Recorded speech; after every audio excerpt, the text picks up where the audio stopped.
Hello students, welcome. Good evening.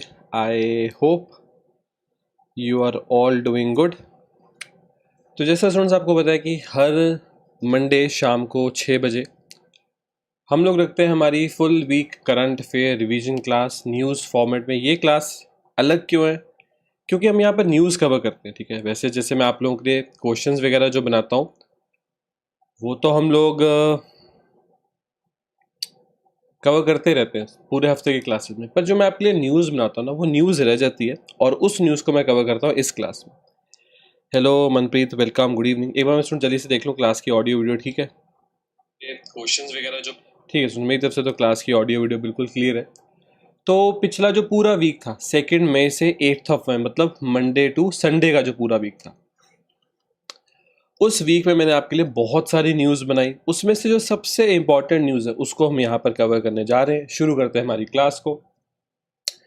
ये एक full week current affairs revision class है news format में, ठीक है। शुरू करते हैं। आज के स्टूडेंट्स हमारी फर्स्ट न्यूज़ है BRO बॉर्डर रोड ऑर्गेनाइजेशन ने सेलिब्रेट किया अपना 62nd रेजिंग डे 7 मई को। तो आज से 2 दिन पहले BRO का रेजिंग डे था। समझ लेते हैं सब कुछ यहाँ, सारी इंपॉर्टेंट चीज़ें। बॉर्डर रोड्स ऑर्गेनाइजेशन को फाउंड किया गया था 1960 7 मई 1960 में इस ऑर्गेनाइजेशन को बनाया गया था। है तो वैसे ये देखा जाए एक रोड कंस्ट्रक्शन की एजेंसी, पर ये काम करती है मिनिस्ट्री ऑफ डिफेंस के अंदर।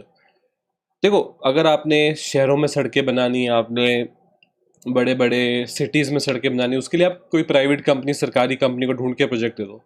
पर जब बिल्कुल माउंटेन एरिया में बहुत डिफिकल्ट टेरेन में सड़कें बनानी है, बिल्कुल बॉर्डर के पास बनानी है, आर्मी के लिए वो सड़कों की इंपॉर्टेंस बहुत ज़्यादा, वहाँ BRO बीच में आ जाता है। 7 मई 2022 BRO का 62nd रेजिंग डे था। रेजिंग डे मतलब फाउंडेशन डे ही माना जाता है एक तरह से। तो BRO मिनिस्ट्री ऑफ डिफेंस के अंदर काम करता है और इसका मेन मोटिव है रोड कनेक्टिविटी प्रोवाइड करना इंडिया के बॉर्डर एरियाज में। उसके अलावा इंडिया के बॉर्डर एरियाज में जो इंफ्रास्ट्रक्चर के प्रोजेक्ट्स है, जैसे कोई टनल बनानी है, कोई ब्रिज बनाना है, उसका काम भी BRO करता है। BRO का काम है मेजरली इंडिया में जो नॉर्दर्न फ्रंटियर्स हैं, जैसे लद्दाख हो गया, जम्मू कश्मीर, LOC LAC, वहाँ पर काम करना। फिर इनका काम है नॉर्थ ईस्टर्न फ्रंटियर्स में काम करना, अरुणाचल की तरफ। इनका काम है ये वेस्टर्न फ्रंटियर, मतलब ये जो राजस्थान गुजरात के बॉर्डर है, वहां पर भी BRO डिप्लॉयड है, ठीक है। तो BRO कितने एरिया में काम कर रहा है वो बहुत बड़े स्केल में डिवाइडेड है। BRO इंडिया से बाहर जाके भी प्रोजेक्ट्स वगैरह करता है हमारी फ्रेंडली नेबरिंग कंट्रीज, जैसे अफगानिस्तान, भूटान, म्यांमार, श्रीलंका, नेपाल। इन सबको अगर जरूरत पड़ जाए कोई प्रोजेक्ट की, कोई इनके पास कोई इंपॉर्टेंट रोड वगैरह बनानी है और ये इतने कैपेबल नहीं है कि खुद बना सके, तो BRO को वहां पर भेजा जाता है। ईस्टर्न श्रीलंका का नाम सुन के मुझे याद आया कि श्रीलंका के जो प्रेसिडेंट है उन्होंने बस अभी थोड़ी देर पहले रिजाइन कर दिया, क्योंकि श्रीलंका बहुत बुरा इकोनॉमिक क्राइसिस में फंसा हुआ है। तो फाइनली महिंद्रा राजापक्सा, ये दो भाई हैं, महिंद्रा और गोटाबिया राजापक्सा, तो जितना मुझे याद है महिंद्रा राजापक्सा प्रेसिडेंट है, इन्होंने रिजाइन कर दिया, ठीक है। बहुत टाइम से इनका रेजिग्नेशन डिमांड किया जा रहा था, अभी कुछ ही मिनटों पहले इन्होंने रिजाइन कर दिया फाइनली, बहुत लंबे टाइम के बाद। तो श्रीलंका बहुत बुरी हालत में, फाइनेंशियल कंडीशन बहुत ख़राब है। लोग वहाँ पर पेट्रोल, डीजल, केरोसिन के लिए, जैसे इंडिया में नोटबंदी में लाइनें लगी थी ना, वो तो कुछ भी नहीं थी उन लाइनों का साइज। वहाँ पर लोग कई किलोमीटर की लाइन लगा रहे हैं केरोसिन वगैरह बेसिक चीज़ों के लिए। तो कंट्री की कंडीशन बिल्कुल अच्छी नहीं है। मैं कोशिश करूंगा 1 या 2 दिन में श्रीलंका पे, वैसे तो मैंने 2-3 बार न्यूज़ बनाई थी पहले, फिर से एक बार न्यूज़ बनाऊंगा। जो प्रेसिडेंट ने रिजाइन किया उनकी न्यूज़ के अंदर मैं बताना शुरू कर दूंगा और क्या क्या हुआ कंट्री में, ठीक है। चलो ठीक है। Next, rooftop solar power plants install किए जाएंगे सारे CAPFs और NSG के कैंपसेस में, मतलब सेंट्रल आर्म पुलिस फोर्सेस और नेशनल सिक्योरिटी गार्ड्स, इनके पास पूरे इंडिया में अलग अलग जगह पे इनके छोटे छोटे कैंपसेस होते हैं जहां इनकी फोर्सेस ट्रेनिंग करती है, इनकी फोर्सेस काम करती है। Hello, welcome, good evening Renu, welcome, good evening. तो जहां पर भी इनके कैंपस वगैरह होंगे, इन सबकी छतों पे इस तरह से सोलर पैनल लगा दिए जाएंगे। देखो, बहुत ही अच्छा इनिशिएटिव है। अभी हमारा मेन मोटिव है कि गवर्नमेंट बिल्डिंग्स की छतों पे सोलर पैनल लगाएं। इसके अगला इनिशिएटिव होगा प्राइवेट बिल्डिंग्स पे, प्राइवेट ऑफिसेस पे, और उससे अगला होगा, उससे अगला बहुत बड़ा होगा लोगों की घरों की छत पे। जब हम घरों की छतों पे सोलर पैनल लगाने शुरू कर देंगे, और ऑलमोस्ट इंडिया में कहीं पर भी आप हो सोलर पैनल लगाया जा सकता है और बिजली आपको थोड़ी थोड़ी मिलनी शुरू हो जाएगी, तब जाके हम सोलर का रियल पोटेंशियल अचीव कर पाएंगे। सोलर प्लांट्स तो कितने लग जाते हैं, बड़े बड़े प्लांट्स लगाने मुश्किल होते हैं, उसके लिए दूर कहीं जाना पड़ता है, लैंड देखना पड़ता है। पर सोचो, सबकी घरों की छत पे सोलर पैनल है, कितनी ज्यादा बिजली हम क्रिएट कर देंगे। तो उसमें आप कह सकते हो उस फ्यूचर की तरफ एक हमने स्टेप ले लिया तो 71 मेगावाट ऑफ एनर्जी क्रिएट हो जाएगी जब इन सारे कैंपसेस CAPF मतलब CISF, CRPF, BSF, SSB, इन सब के कैंपसेस और NSG होता है नेशनल सिक्योरिटी गार्ड्स, इनके कैंपसेस, इन सब के कैंपसेस की छतों पे इस तरह से सोलर पैनल्स लगा दिए जाएंगे बड़े बड़े। आई होप आप इस बात को समझ पाए। तो हमारी कंट्री की होम मिनिस्ट्री, क्योंकि CAPF और NSG डिफेंस मिनिस्ट्री के अंदर नहीं आते, होम के अंदर आते हैं, इन्होंने 6 मई को फ्राइडे का डे था, 6 मई को इन्होंने एक पैक्ट साइन किया है SECI, solar energy corporation of India के साथ। और उस पैक्ट में ये लिखा है कि SECI सारे सेंट्रल आर्म पुलिस फोर्सेस और नेशनल सिक्योरिटी गार्ड्स के जो वेरियस कैंपसेस हैं उनकी छतों पे सोलर प्लांट्स को इंस्टॉल करेगा, और इससे जो बिजली बनाई जाएगी वो होगी अप्रॉक्सीमेटली 71.68 मेगावाट्स। ठीक है, आई होप आप इस चीज़ को लेकर क्लियर हो। ये एक मैप है आपको दिखाने के लिए, देखो आप देख सकते हैं पूरा इंडिया का मैप यहाँ पर है। ठीक है, कि पूरे इंडिया में कहाँ कितनी बिजली बनाई जा सकती है सोलर से। अगर आप देखो इंडिया तो बहुत ही अच्छी कंडीशन में, जहाँ पर ये बिल्कुल रेड सा है वहाँ पर बिजली बहुत ज़्यादा बनाई जा सकती है। आप कह सकते हो हिमालयस का जो एरिया यहाँ पर, मतलब जब हिमालयस भी नहीं वैसे कहेंगे, हिमालय से थोड़ा सा आगे जो एरिया हो गया तिब्बत और हिमालयस का जो एरिया है ये बहुत अच्छे होते हैं सोलर पैनल्स लगाने के लिए, पर यहाँ पर थोड़ा प्रॉब्लम होती है कि थोड़ा माउंटेन एरिया वहाँ पर मुश्किल होता है। फिर और उसके अलावा कहाँ लगाया जा सकता है, उसके अलावा आप कहीं भी लगा दो पूरे इंडिया में, अच्छी खासी इस रेंज में आता है इंडिया का पूरा जो लैंडस्केप है, अच्छी खासी इलेक्ट्रिसिटी की प्रोडक्शन हो सकती है इंडिया में। इंडिया एक ऐसी कंट्री जिसको साल में 330 दिनों से ज़्यादा, 330 डेज से ज़्यादा इंडिया को सनलाइट मिल रही है, तो ये तो बहुत ज़्यादा हो गया, बहुत बिजली बनाई जा सकती है। अब जैसे गर्मियों का टाइम है, बिजली की रिक्वायरमेंट बहुत ज़्यादा है, जो कोयले के पावर प्लांट्स हैं उन पर प्रेशर बहुत ज़्यादा है, पर आगे जाके जब हम सोलर पे शिफ्ट कर जाएंगे तो कितना बढ़िया हो जाएगा। जब गर्मियाँ ज़्यादा तो सनलाइट भी ज़्यादा, तो सोलर की एनर्जी की प्रोडक्शन भी ज़्यादा, तो शायद हमारे को जो ये प्रॉब्लम फेस करनी पड़ती है बिजली के कट्स वगैरह वो करनी ना पड़े। तो सोलर पे जितना जल्दी हम शिफ्ट करेंगे उतना ही हमारे लिए बेटर है। ठीक है स्टूडेंट्स, अगर आपको कोई भी डाउट वगैरह आता है बीच में प्लीज़ अपने डाउट को पूछ सकते हो। ठीक है, जब हम क्वेश्चंस वगैरह करते तो चलो तब तो आप साथ के साथ थोड़ा बहुत पूछ लेते हो, पर अगर यहाँ पर भी कोई डाउट है प्लीज़ पूछो। आज रशिया के लिए काफ़ी इंपॉर्टेंट डे है, विक्ट्री डे। रशिया हर साल 9 मई को सेलिब्रेट करता है विक्ट्री डे, आज उनका विक्ट्री डे 2022 है। अब इसमें काफ़ी सारी स्पेकुलेशन है कि रशिया ऐसा करेगा, रशिया ये अनाउंस करेगा, ऐसे करेगा। देखते हैं यहाँ पर असल में इस दिन की इंपॉर्टेंस क्या है रशिया की। तो जैसे हमारे यहाँ पर रिपब्लिक डे परेड होती है ना, रिपब्लिक डे पे परेड होती है, ऐसे रशिया में विक्ट्री डे परेड होती है, बहुत बड़ी परेड होती है। तो रशिया हर साल विक्ट्री डे सेलिब्रेट करता है 9 मई को। विक्ट्री डे एक बहुत ही इंपॉर्टेंट नेशनल हॉलीडे होता है रशिया में, क्योंकि असल में 9 मई वो डेट थी जब वर्ल्ड वॉर 2 1945 में सोवियत्स ने नाजीज को हरा दिया था सेकेंड वर्ल्ड वॉर के दौरान। तो इसको सेलिब्रेट करने के लिए रशिया विक्ट्री डे सेलिब्रेट करता है हर साल। आपको कि सोवियत यूनियन तो 15 कंट्रीज थी, 15 कंट्रीज का ग्रुप था, उसमें से एक रशिया था। आप ऐसे मान लो जैसे अगर इतना बड़ा सोवियत यूनियन था ना, तो आज उसमें से इतना तो रशिया ही है। ऑलमोस्ट सोवियत यूनियन का 75-80% लैंड आज भी रशिया के पास है। तो रशिया यही मानता है कि जो सोवियत यूनियन ने किया वो असल में रशिया की अचीवमेंट है। ठीक है, इस वजह से सोवियत यूनियन की जीत को वो अपनी जीत मानते हैं। इस साल का जो विक्ट्री डे है ना, उसमें ऐसा मानना जा रहा है कि रशिया ना ये बोल देगा कि हमने आज से कुछ हफ्ते पहले 26 फेब को, 26 या 25 फेब को हमने यूक्रेन पे एक स्पेशल मिलिट्री ऑपरेशन शुरू किया था। काफ़ी जगह बोला जा रहा है कि शायद रशिया आज ये बोल दे कि अब हम स्पेशल मिलिट्री ऑपरेशन से एक वॉर की तरफ जा रहे हैं। अभी तक रशिया ने ऑफिशियली एक वॉर नहीं डिक्लेयर करी है, चाहे ये वॉर जैसे ही वो सिचुएशन आ गई, पर वो बोल रहे हैं कि अभी तो ये वॉर है ही नहीं, अभी तो एक मिलिट्री ऑपरेशन है। क्यों? क्योंकि यूक्रेन बोल रहा है कि हमने नेटो का मेंबर बनना है, तो हम यूक्रेन की आर्मी एयरफोर्स नेवी पूरी खत्म कर देंगे। पर अगर रशिया आज एक वॉर डिक्लेयर कर देता तो ये फिर बहुत ही डेंजरस हो जाएगा, और ज़्यादा रशिया अटैक्स बढ़ा देगा और बहुत मुश्किल हो जाएगा फिर यूक्रेन के लिए, यूक्रेन के लोगों के लिए, और बहुत ज़्यादा डेथ्स और होंगी। ठीक है, तो ये जो चीज़ है ये बड़ी डेंजरस सी चीज़ है। तो विक्ट्री डे 2022 में काफ़ी जगह माना जा रहा है, काफ़ी न्यूज़पेपर्स ने इसके बारे में लिखा कि क्रेमलिन वो जगह है जहाँ से रशिया की सरकार कंट्रोल की जाती है। ठीक है, मॉस्को में क्रेमलिन, कि क्रेमलिन ऑफिशियली डिक्लेयर कर सकता है एक वॉर ऑन यूक्रेन, क्योंकि उन्होंने पहले सिर्फ एक स्पेशल मिलिट्री ऑपरेशन ही शुरू किया था। आई होप आप इस न्यूज़ को समझ पाए। तो अगर आप देखो ये ना 5 मई के हिसाब से अपडेटेड मैप है, आज 9 में, तो इसमें बहुत ज़्यादा फर्क नहीं आया होगा, ऐसे ही दिख रहा होगा मैप। ऑलमोस्ट 2.5 महीने के बाद रशिया के पास एरिया तो ज़्यादा कुछ आया ही नहीं यूक्रेन का।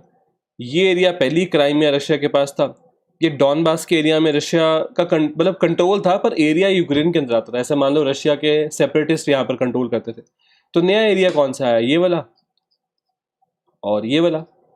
पर हम तो मतलब दुनिया तो ऐसे मान रही थी कि रशिया इतनी पावरफुल कंट्री है तो यूक्रेन को कुछ ही दिनों में खत्म कर देगी, पर 2.5 महीने की वॉर के बाद एरिया तो कुछ भी नहीं आया। यहाँ रशिया ने थोड़ा सा एरिया कैप्चर किया था, वो वापस यूक्रेन ने ले लिया। तो मे बी अब रशिया भी ना बड़ा तंग आ गया इस वॉर से। रशिया के लॉसेस बहुत हो रहे हैं, पैसा बहुत लग रहा है, तो मे बी वो भी कोशिश करेंगे कि अब ऑफिशियली एक वॉर डिक्लेयर करें। जितना जोर लगाना लगाएं। हो सकता है रशिया कोशिश करे कि ये यूक्रेन की कोस्ट लाइन पूरी उनके पास आ जाए, पहले वाली तो उन्हीं के पास है। थोड़ा बहुत एरिया यहाँ लेंगे और उसके बाद बोलेंगे ठीक है हम जीत गए वॉर, बस हो गया, हमने जो हमने अचीव करना था कर लिया। मे बी ऐसा लग रहा है कि ऐसा किया जा सकता। ठीक है, next news. Asian Games 2022 China ने होस्ट करने थे, पर अभी के लिए हो चुके हैं पोस्टपोन। चाइना बोल रहा है कि हम इसको होस्ट नहीं कर पाएंगे, मतलब हम थोड़ी देर बाद रखेंगे। सितंबर में होते हैं, पर वो बोल रहे हैं अभी नहीं रखेंगे। रीज़न क्या दिया है? कोविड-19 के केसेस का बढ़ना। हो सकता है आपके मन में भी सवाल है कि अभी से उनको कैसे पता सितंबर में केसेस बढ़ जाएंगे। बिल्कुल सही बात है, दुनिया में भी बहुत जगह यही सवाल पूछा है कि अभी से चाइना को कैसे पता लग गया कि केसेस सितंबर में बढ़ेंगे। तो इसमें काफ़ी जगह ये भी बोला जा रहा है कि और भी रीजन हो सकते हैं। मे बी चाइना को ऐसे लगने लग गया था कि मे बी कि दुनिया में बहुत सारी कंट्रीज इस गेम को बायकॉट ना कर दें। कहीं चाइना को ऐसा नहीं दिखाने की कोशिश की जाए कि हम आपकी रखी हुई गेम्स में आएंगे ही नहीं। तो चाइना को इस तरह से काफ़ी चीज़ों का थोड़ा बहुत खतरा था, तो उन्होंने सोचा अभी के लिए तो इसको पोस्टपोन करते हैं, बाद में देख लेंगे। ठीक है, दिखाता हूँ मैं आपको news. Hello Ringzing, good evening, welcome. तो एशियन गेम्स 2022 जो होने थे सितंबर के महीने में इसी साल हांगझो शहर चाइना में, अभी के लिए उनको कर दिया पोस्टपोन। कब होंगे कुछ नहीं पता। चाइना का जो स्टेट मीडिया है, ठीक है, उसने असल में अनाउंस किया है कि हम लोग जो ये गेम्स है इसको अभी के लिए हम इसको आगे बढ़ा रहे हैं। ठीक है,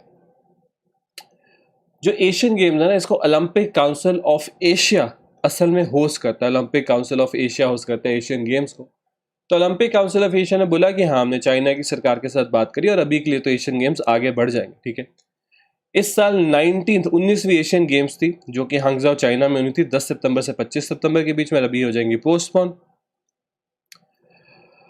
हर साल एशियन गेम्स को हर 4 साल बाद रखा जाता है और इसको एशियाड भी बुलाते हैं। ये कॉन्टिनेंटल गेम्स है, मतलब सिर्फ एशियन कंट्रीज जो है मेजरली वही खेलती हैं। उसके अलावा थोड़ा बहुत जब एशियन कंट्रीज इनवाइट करती हैं बाहर से किसी को, वो भी खेलने के लिए आते हैं। ठीक है, एशियन गेम्स जो इनको रेगुलेट किया जाता है एशियन गेम्स फेडरेशन के द्वारा।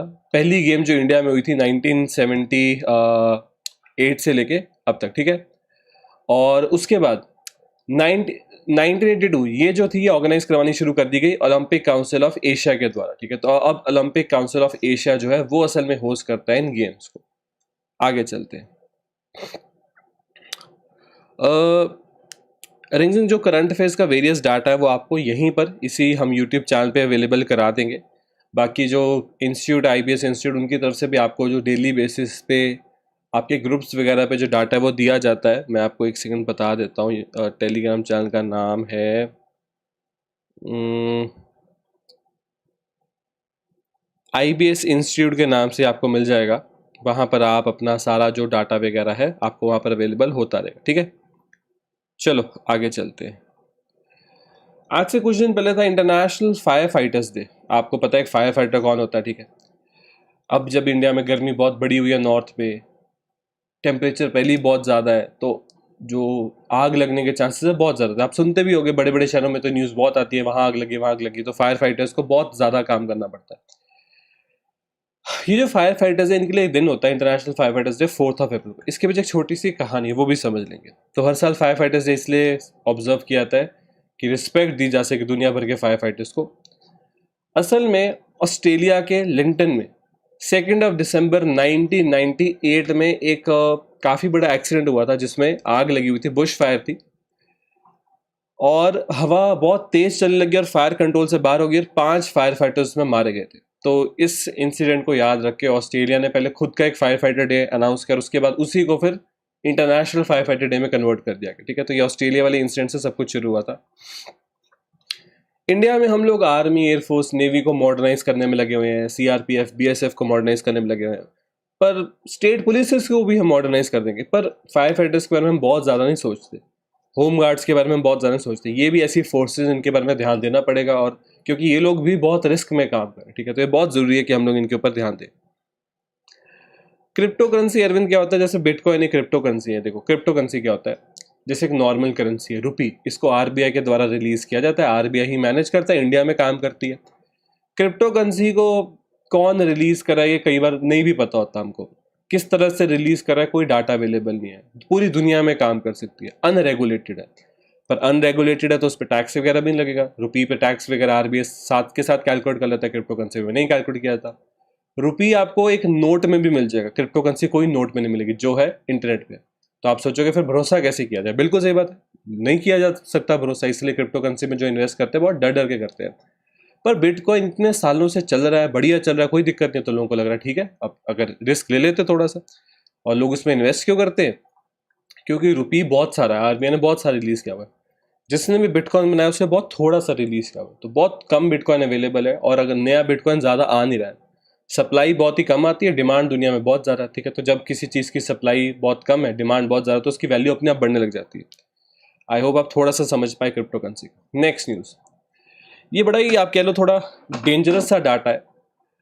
डब्ल्यूएचओ कह रहा है कि इस पूरे कोविड-19 की वजह से जो इंडिया में डेथ्स हुई हैं, कोविड-19 से जुड़ी डेथ्स इंडिया में 4.7 मिलियन हुई है। 1 मिलियन 10 लाख है, तो 4.7 मिलियन मतलब 47 लाख डेथ्स इंडिया में हुई हैं बिकॉज ऑफ कोविड-19।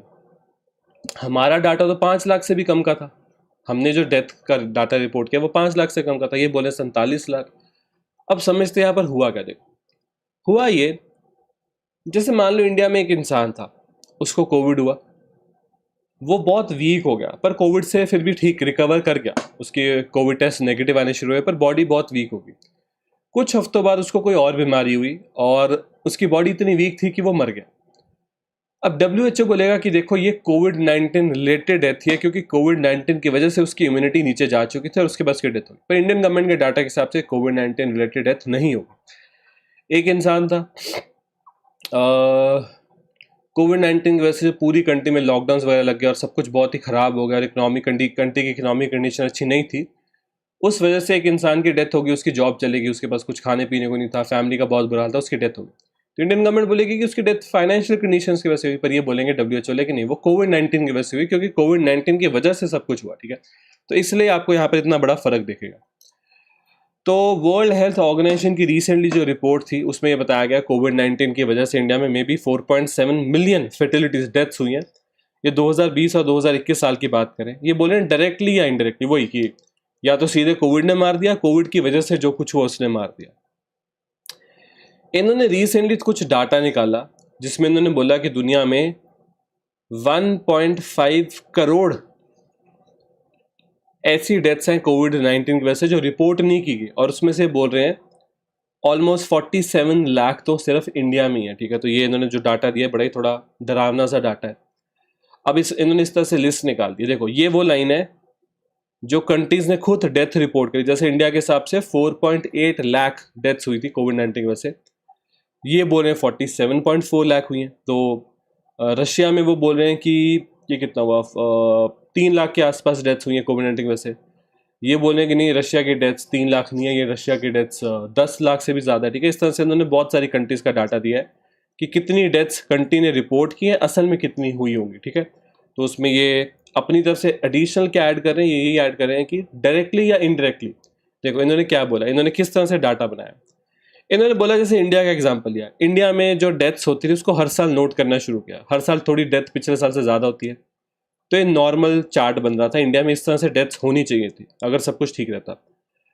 पर इस फेज में आ गया कोविड, तो डेथ्स यहाँ नहीं थी, डेथ थोड़ी ज़्यादा होने लगी, तो उन्होंने ये मान लिया कि बीच का जो भी फर्क है वो कोविड-19 की वजह से डेथ हुई। मतलब एक तो इंडिया में नॉर्मल ट्रेंड था डेथ्स का, वो चलता जा रहा था, पर जब कोविड आया, जैसे मान लो कोविड 2020 में आया, नॉर्मल डाटा के हिसाब से 2020 में 1 लाख डेथ्स होनी चाहिए थी इंडिया में, जो एक कंट्री में रेगुलरली जैसे होता हर साल जो डेथ्स का रिपोर्ट आता है।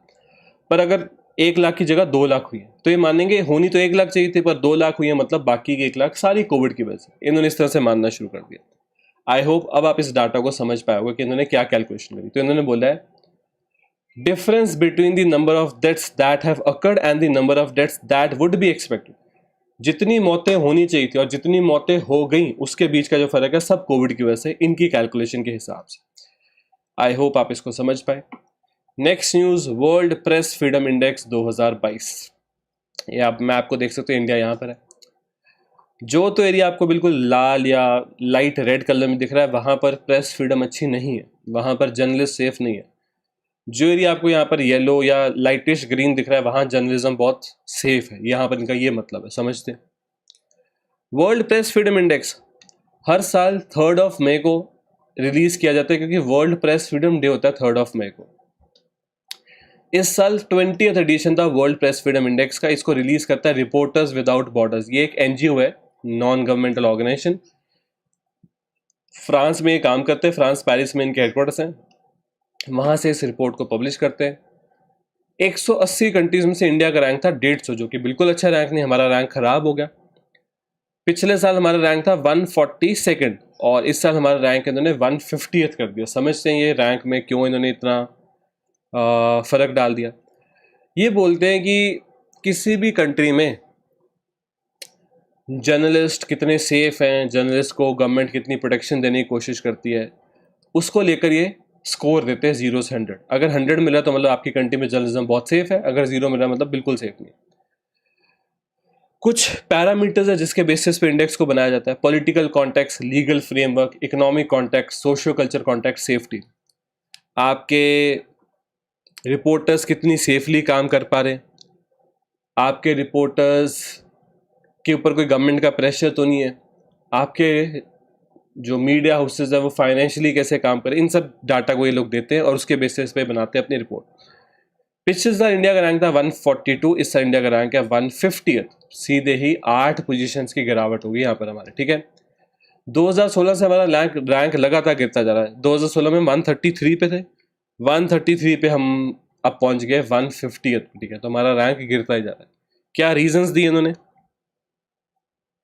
इन्होंने रीजंस दिए कि जैसे जर्नलिस्ट के अगेंस्ट जो वायलेंस हो रहा है उसकी वजह से इंडिया का रैंक गलत है, और एक जो यहाँ पर थोड़ा मीडिया हाउसेज जो ये जो न्यूज़ वाले होते हैं थोड़ा पॉलिटिकल पार्टीज के साथ जो अलाइन होने लग जाते हैं, वो भी एक रीज़न है जिसकी वजह से इन्होंने इंडिया का रैंक थोड़ा खराब किया यहाँ पर, ठीक है। टॉप पे कौन था? टॉप पे Norway, Denmark, Sweden, Estonia, Finland, वही स्कैंडिनेवियन कंट्रीज है, नॉर्डिक कंट्रीज। यूरोप में जो ऊपर की कंट्रीज है सबसे अच्छा इन्हीं को रैंक मिलता है। जो मैप के हिसाब से यूरोप में टॉप पे आपको ये कंट्रीज देखने को मिलती है। सबसे लास्ट में था नॉर्थ कोरिया, वहाँ तो क्या ही, अब कुछ है ही नहीं वहाँ तो मीडिया वगैरह, ठीक है, जो है सिर्फ सरकार का है। रशिया 155 पे था, हमसे 5 पोजीशन नीचे। नेपाल की काफ़ी अच्छी पोजीशन है 76, पाकिस्तान 157 पे, श्रीलंका 146 पे, बांग्लादेश 162 पे, म्यांमार 176 पे, चाइना 175 पे, ठीक है। इंडिया में अगर आप आर्टिकल 19 की बात करो तो कॉन्स्टिट्यूशन के आर्टिकल 19 में protection of certain rights regarding freedom of speech, और जर्नलिज्म भी फ्रीडम ऑफ स्पीच के अंदर आता है। तो इंडिया में आप कह सकते हो आर्टिकल 19 प्रोटेक्ट करता है जो जर्नलिज्म और जर्नलिस्ट है उनको, ठीक है। ठीक है, तो आप देख सकते हो भूटान ने काफ़ी अच्छी इंप्रूवमेंट करी है। भूटान यहाँ पर 33rd रैंक पे पहुँच गया, 65th पे था। नेपाल 76 रैंक पे, श्रीलंका 146 पे, इंडिया 150th पे। जहाँ आपको लाल रंग का डाउनवर्ड एरो दिख रहा है मतलब उनका रैंक गिरा है, जहाँ ग्रीन एरो दिख रहा है उनका रैंक अच्छा हुआ है, ठीक है। तो इंडिया के आसपास की कंट्रीज का आप सारा डाटा देख सकते हो। डिजिटल रुपी क्या है? डिजिटल रुपी एक क्रिप्टो करेंसी होगी, पर वो फिर उसमें क्रिप्टो करेंसी वाली ज़्यादा बात है नहीं, क्योंकि करेगा तो उसको फिर भी आरबीआई रेगुलेट। तो डिजिटल रुपी ऐसा हो जाएगा कि वो आपको नोट्स में नहीं दिखेगा, वो जो है ऑनलाइन है, आपके डिजिटल अकाउंट में आ जाया करेगा। पर उसका ज़्यादा शायद फ़ायदा हो ना पाए, क्योंकि देखो दुनिया में सारे बैंक्स, बड़े बड़े कंट्रीज सोच रही हैं कि ये क्रिप्टो करेंसी इतनी फेमस हो रही है, हम भी अपनी क्रिप्टो करेंसी निकाल लेते हैं। चाइना ने भी निकाली, इंडिया में निकाला, रशिया भी निकाला, यूएसए भी निकाला। पर वो ये भी तो समझे कि क्रिप्टो करेंसी इसलिए चलती है क्योंकि वो रेगुलेटेड नहीं है, उसको कोई बैंक नहीं देख रहा है, कोई आप पे टैक्स नहीं लगा रहा है। अगर आप डिजिटल रुपी यूज़ करोगे उस पर तो टैक्स वगैरह लगेगा। रिसेंटली मॉनेटरी पॉलिसी कमेटी की मीटिंग होके हटी। वैसे इनकी मीटिंग अप्रैल में हुई थी, अगली जून में आनी थी क्योंकि 2-2 महीने के बाद होते हैं। पर इन्होंने इमरजेंसी में मीटिंग रखी है मई के महीने में और इन्होंने रेपो रेट को बढ़ा दिया 40 बेसिस पॉइंट्स। तो 100 बेसिस पॉइंट एक के मुकाबले होता है, मतलब जैसे रेपो रेट था 4, अब कर दिया है 4.40, ठीक है। तो अगर ये मान लो बोलते कि 100 बेसिस पॉइंट से रेपो रेट बढ़ा दिया तो 4 का 5 होना था, 40 बेसिस पॉइंट से बढ़ाना मतलब 4.40। रेपो रेट वो इंटरेस्ट रेट जिस इंटरेस्ट रेट पे बैंक्स आरबीआई से पैसा उधार लेते हैं। अगर आरबीआई से पैसा लेने के लिए बैंक्स को ज़्यादा ब्याज देना पड़ेगा तो बैंक्स कम पैसा लेंगे आरबीआई से, जितना लेंगे वो ज़्यादा ब्याज पे लेंगे, तो उसको जब आगे हम लोगों को लोन वगैरह देंगे तो ज़्यादा ब्याज पे हमको लोन मिलेंगे। तो इंडिया में थोड़े से लोन्स महंगे हो चुके हैं। ये क्यों किया गया? क्योंकि हमारे यहाँ लिक्विडिटी बहुत ज़्यादा थी। पहले लोन्स बड़े सस्ते थे तो मार्केट में बहुत पैसा रिलीज हो गया। लिक्विडिटी ज़्यादा इसलिए रखी गई थी क्योंकि कंट्री में ग्रोथ चाहिए थी, कोविड की वजह से बहुत डैमेज हो गया। तो ठीक है, ग्रोथ तो होगी अच्छी खासी। ग्रोथ मतलब आप बोल लो कि रिकवरी ठीक चल रही है हमारी, पर इस रिकवरी की वजह से ग्रोथ तो ऊपर जाती नहीं, पर साथ में महंगाई भी बढ़ जाती है। जब आप ग्रोथ को बढ़ाते हो महंगाई भी बढ़ती है। अब महंगाई बढ़ती बढ़ती बहुत ज़्यादा हो चुकी है, इसलिए अभी के लिए ग्रोथ को थोड़ा फोकस से बाहर रखा गया। महंगाई को कंट्रोल करने के लिए आरबीआई ने प्रोसेस शुरू कर दिया। तो रिजर्व बैंक ऑफ इंडिया ने सडनली अनाउंसमेंट करी 4 मई को कि जो रेपो रेट है वो 40 बेसिस पॉइंट से बढ़ा दिया जाएगा। आरबीआई के गवर्नर शक्तिकांत दास जी ने एक प्रेस कॉन्फ्रेंस रखी। उन्होंने बताया मॉनेटरी पॉलिसी कमेटी की मीटिंग रखवाएगी। इसमें 6 लोग होते हैं, 3 आरबीआई की तरफ से, 3 इंडियन गवर्नमेंट की तरफ से आते हैं। उन्होंने बोला कि यहाँ बस 2 से लेके 4 मई के बीच में एमपीसी की मीटिंग बैठी और सबसे मेन टॉपिक था महंगाई, इन्फ्लेशन। तो उन्होंने सोचा कि चलो ठीक है, अब इन्फ्लेशन अगर इतना बढ़ गया तो फिर रेपो रेट को बढ़ा देते। बैंकों के पास अब पैसा जाएगा नहीं ज़्यादा, बैंक आके लोन नहीं देंगे, ठीक है। तो ये उन्होंने सबने बोला कि हाँ सही है, इसको कर दो। उसके अलावा स्टैंडर्ड डिपॉजिट फैसिलिटी रेट जो है वो, चलो मैं आपको बताता हूँ। इन्होंने बेसिकली 2 रेट्स बढ़ाए हैं। एक तो रेपो रेट जिससे बैंकों के पास अब ज़्यादा पैसा नहीं आएगा, एक सीआरआर भी बढ़ा दिया, कैश रिजर्व रेशियो। बैंक्स को अपना कुछ पैसा हमेशा आरबीआई के पास रखवाना पड़ता है, इन्होंने उसको बढ़ा दिया। तो बैंकों को थोड़ा और पैसा आरबीआई को देना पड़ेगा। उससे क्या होगा, बैंक जो थोड़ा बहुत लोन दे सकते थे वो भी रुकवाया जाएगा। तो मेजरली कोशिश बस यही की जा रही है कि बैंकों ने जो इतने सारे लोन बांट दिया अब उसको थोड़ा कम किया जाए, क्योंकि कंट्री में बहुत ज़्यादा पैसा रिलीज हो गया, उससे ग्रोथ तो आगे पर महंगाई भी बहुत ज़्यादा है। इस टाइम पे कंज्यूमर प्राइस इंडेक्स जो हम लोगों के लिए महंगाई है वो वैसे तो 4% के आसपास रहनी चाहिए, वो 7% पहुंचने वाली है। और होलसेल प्राइस इंडेक्स जो होलसेलर्स के लिए महंगाई होती है वो 13% के आसपास है। तो बहुत ज़्यादा है महंगाई इस टाइम पे कंट्री में, ठीक है। इसको कम करना पड़ेगा।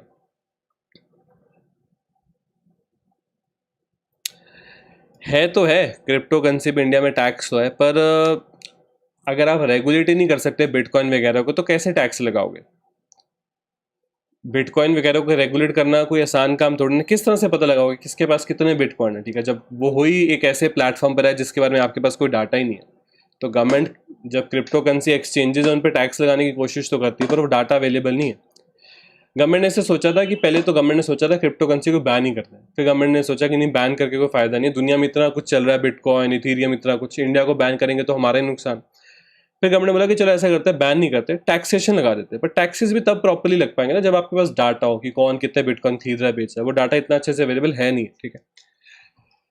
इंडिया को फाइनली 100वां यूनिकॉर्न मिल गया। यूनिकॉर्न क्या होता है? देखो, हमारी कंट्री में हर साल हजारों स्टार्टअप्स खोले जाते हैं, पर उसमें से कुछ ही होते हैं जो आगे जाते हैं, बड़े बनते हैं। जब एक स्टार्टअप इतना बड़ा बन जाए कि मार्केट में उसकी वैल्यूएशन 7,000, वैसे अब तो 700 करोड़ बोलना पड़ेगा, ये 7,700 करोड़ होता है $1 बिलियन। देखो, वैसे बोलना चाहिए था 7,600 करोड़, क्योंकि $1 इक्वल्स टू 76 रुपये होता था। तो हम बोलते थे 7,600 करोड़, क्योंकि $1 बिलियन होता है 1 बिलियन 100 करोड़, तो $1 बिलियन इक्वल्स टू $100 और $100 equals to 7,600 crore rupees.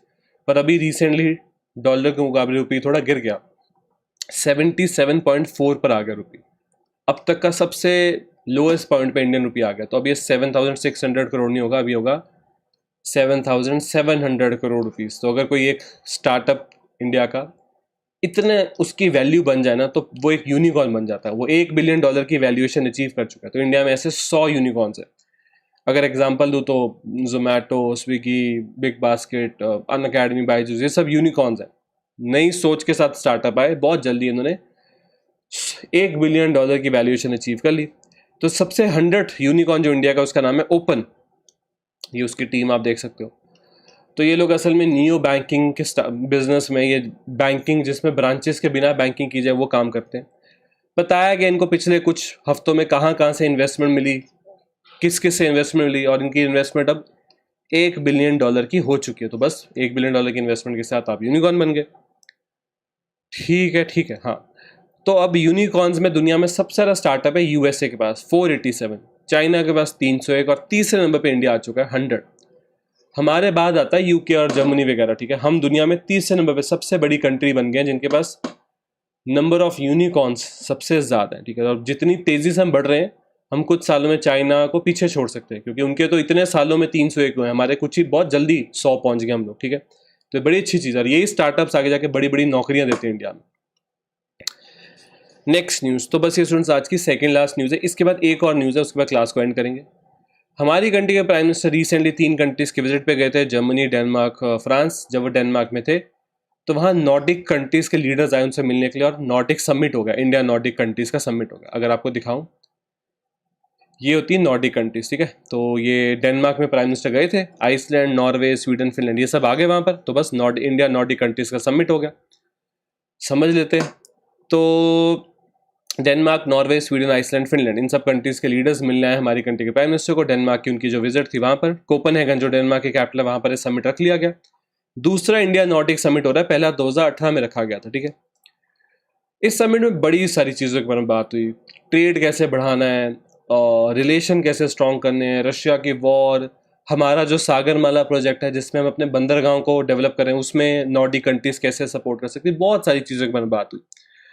Nordic countries की इकॉनमी अगर देखो तो $1.6 ट्रिलियन की इकॉनमी है 5 कंट्रीज़ की, हमारी इकॉनमी $3 ट्रिलियन की, पर ट्रेड तो सिर्फ 13 बिलियन का है, तो बहुत ही कम ट्रेड है। तो ट्रेड को बढ़ाना पड़ेगा दोनों कंट्रीज़ के बीच में, ये बात की।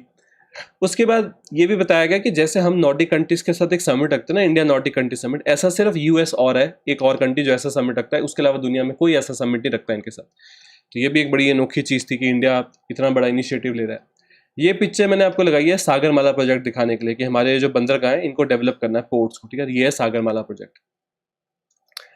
ठीक है स्टूडेंट्स, आज की last news, Jammu and Kashmir का जो डीलिमिटेशन का प्रोसेस था वो कंप्लीट हो चुका है। डीलिमिटेशन कमीशन ने अपनी रिपोर्ट यहाँ पर प्रेजेंट कर दी है।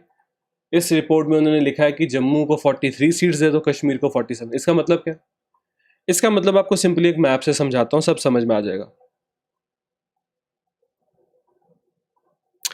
बिल्कुल अरविंद, जो P75I प्रोजेक्ट है ना, प्रोजेक्ट 75 इंडिया, जिसमें हमने 6 सबमरीन्स बनानी, उसमें से फ्रांस की कंपनी नेवल ग्रुप कह रही है कि वो पार्टिसिपेट नहीं कर पाएंगे, क्योंकि हमने ना जो P75I है उसमें जो टेक्नोलॉजी को हम यूज़ करना चाहते हैं, ठीक है, एयर प्रोपल्शन वाली टेक्नोलॉजी, इंडिपेंडेंट एयर प्रोपल्शन वाली टेक्नोलॉजी, API, फ्रांस का नेवल ग्रुप कह रहा है कि हम तो इस टेक्नोलॉजी को ठीक से अभी काम ही नहीं करते इस टेक्नोलॉजी में, आपको जो चाहिए वो टेक्नोलॉजी अभी हमारे पास अच्छे से है ही नहीं। तो वो ये कह रहे हैं कि हम बिल्कुल काम करना चाहते थे आपके साथ, पर इस टेक्नोलॉजी में हम भी सीख ही रहे हैं, हम बहुत अच्छे से इसको जानते नहीं, तो वी आर वेरी सॉरी, पर हम आपके साथ ये प्रोजेक्ट नहीं कर पाएंगे। तो नेवल ग्रुप ने हमको टेक्नोलॉजी शेयर करना था और इंडिया में सबमरीन्स को बनाया जाता, तो अब हम या तो किसी और कंट्री के साथ करेंगे पार्टनरशिप या खुद बनाएंगे। ठीक है, अब समझो ये डीलिमिटेशन का मतलब क्या है। पहले जम्मू एंड कश्मीर स्टेट में इलेक्शन होते थे तो पूरी इतनी स्टेट में इलेक्शन होते थे, अब Jammu and Kashmir union territory इतनी सी बची है, ये यूनियन टेरिटरी, तो मतलब पहले बहुत एरिया ज़्यादा था, अब एरिया कम है। तो पहले सीटें यहाँ थी, यहाँ थी, यहाँ थी, यहाँ थी, यहाँ थी, अब सिर्फ सीट्स यहाँ यहाँ है। तो अब उस तरह से इलेक्शन नहीं करवाए जा सकते जैसे पहले करवाए जाएंगे, अब फिर से कॉन्स्टिट्यूएंसीज बनानी पड़ेंगी, यहाँ यहाँ यहाँ सब जो कुछ है इसी एरिया के बीच में। ये POK का जो एरिया, ये भी जम्मू एंड कश्मीर UT का पार्ट है। ठीक है, तो अब यहाँ पर गवर्नमेंट का फिर से देखो, डीलिमिटेशन कमीशन इसलिए बिठाया गया क्योंकि गवर्नमेंट की इंटेंशन है जम्मू एंड कश्मीर इलेक्शन करवाने की, या तो UT रहते रहते इलेक्शन करवा देंगे जैसे दिल्ली या पुडुचेरी में होते हैं, या फिर एक स्टेट में कन्वर्ट कर देंगे।